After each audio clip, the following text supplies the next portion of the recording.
नमस्कार। SDF live India में आपका स्वागत है और आपके साथ मैं हूं गौरव सिन्हा।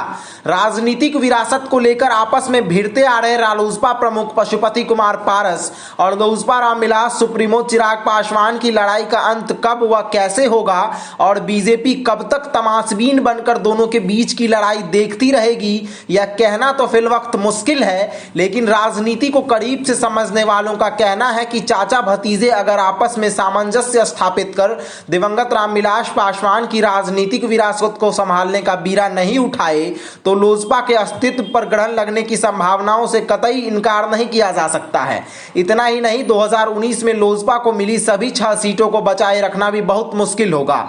चाचा भतीजे के बीच हो रही लड़ाई की असली वजह राजनीतिक विरासत ही है या मामला कुछ और है, यह तो चिराग और पारस ही जाने। लेकिन पशुपति कुमार पारस का कहना है कि एक मौके पर सीएम नीतीश कुमार की तारीफ करने के कारण चिराग ने उनके खून को गाली दी थी, जिसके कारण वह कसम खा चुके हैं कि 7 जन्म में भी दोनों एक नहीं होंगे।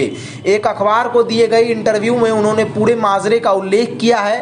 पारस का कहना है कि उनके बड़े भाई ने उन्हें जीते जी हाजीपुर सीट सौंपी थी। हाजीपुर उनके लिए अमृत कलश के समान है। हर हाल में वह हाजीपुर से ही चुनाव लड़ेंगे और लोजपा की सभी सिटिंग सीटों पर उनके उम्मीदवार होंगे। बीजेपी चिराग की हरकत से वाकिफ है। वह हाल ही में एनडीए के साथ आया है और मैं पहले से विश्वसनीय साथी हूं। जब तक जिंदा रहूंगा तब तक बीजेपी के साथ रहूंगा और हाजीपुर की सेवा करता रहूंगा। जबकि पूर्व केंद्रीय मंत्री दिवंगत रामविलास पासवान के पुत्र चिराग पासवान का कहना है कि हाजीपुर उनके पिता के लिए मां के समान रही है, इसीलिए किसी भी कीमत पर वह हाजीपुर नहीं छोड़ सकते। हाजीपुर से चुनाव लड़कर ही अपने पिता को सच्ची श्रद्धांजलि दे सकेंगे।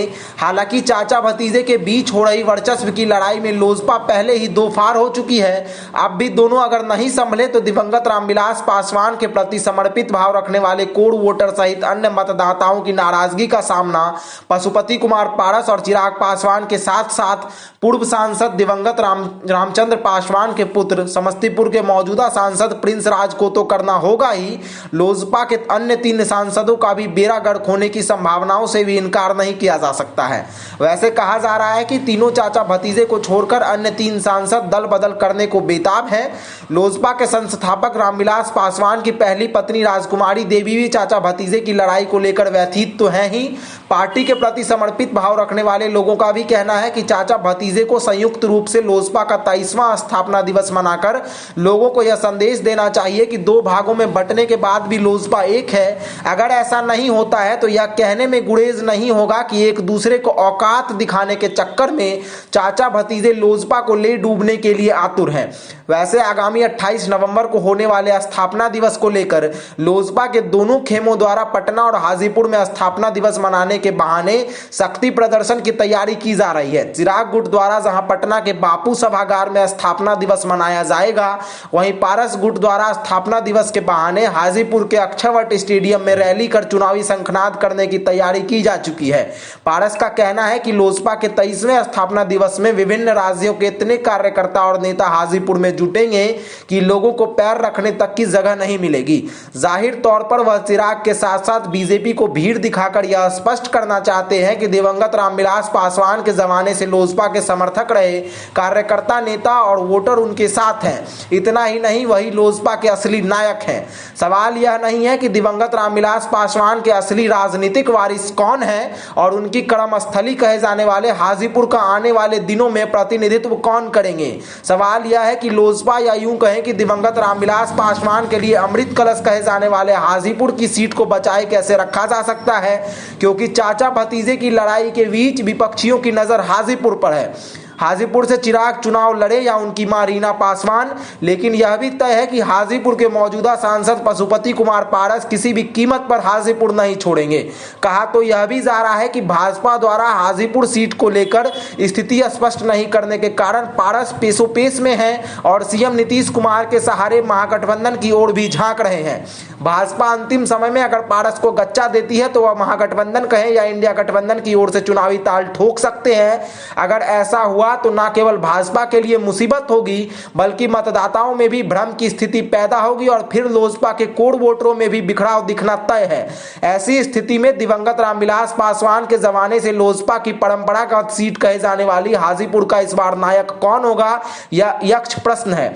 हालांकि लालू द्वारा पारस को कबूल करने से इनकार करने की भी बात सामने आ रही है, लेकिन नीतीश और लालू के निशाने पर रह रहे चिराग को चित करने के एवज में लालू और नीतीश कोई नया गुल खिला दें तो किसी को आश्चर्य नहीं होना चाहिए। जमुई लोकसभा क्षेत्र में बन रही भ्रम की स्थिति को साफ करते हुए लोजपा रामविलास सुप्रीमो चिराग पासवान ने बीते दिनों यह स्पष्ट कर दिया कि वह युवावस्था में जमुई आए और वृद्धावस्था तक जमुई की सेवा करना चाहते हैं। तो फिर सवाल यह उठ रहा है कि चिराग आखिर किनके लिए हाजीपुर सीट पर दावेदारी ठोक रहे हैं। क्या वह जमुई के साथ साथ हाजीपुर से भी चुनाव लड़ेंगे या उनकी मां रीना पासवान हाजीपुर से चुनावी मैदान में कूदेंगी। बात अलग है कि चिराग ने बीते दिनों समस्तीपुर सीट पर भी दावा ठोका था। वह समस्तीपुर से दिवंगत रामविलास पासवान के रिश्तेदार महेश्वर हजारी को चुनावी मैदान में उतारने का संकेत दे रहे हैं। जहानाबाद से पूर्व सांसद अरुण कुमार को चुनावी जंग में उतारने की तैयारी तो कर ही रहे हैं। खगड़िया लोकसभा क्षेत्र से बिहार सरकार के पूर्व मंत्री और सीएम नीतीश कुमार की मुंहबोली बहन कही जाती रही रेणु सिंह कुशवाहा को चुनावी मैदान में उतारने की भी तैयारी कर रहे हैं। चिराग के साथ साथ पशुपति कुमार पारस को पता है कि भाजपा द्वारा लोजपा को 2019 की तरह 6 सीटें मिलनी है। कायदे से पारस और चिराग गुट के खाते में 3-3 सीटें आएंगी। ऐसी स्थिति में लोजपा की सभी सीटों पर कौन कौन उम्मीदवार होंगे, सभी सीटिंग सांसदों को ही उम्मीदवार बनाया जाएगा या तीनों चाचा भतीजे को छोड़कर लोजपा की वैशाली सांसद वीणा देवी, नवादा सांसद चंदन सिंह और खगड़िया के सांसद चौधरी महबूब अली केसर को नया रास्ता ढूंढना होगा। बहरहाल राजनीति में कोई किसी का सगा नहीं होता और एक दूसरे को दगा देने की परंपरा चलती ही आ रही है। ऐसी स्थिति में कब क्या होगा यह कहना तो फिलवक्त मुश्किल है, लेकिन यह कहने में कहीं संकोच नहीं है कि एक दूसरे को चित करने की चाहत में चाचा भतीजे अगर लोजपा की लुटिया डुबो दें तो शायद किसी को आश्चर्य नहीं होना चाहिए। धन्यवाद।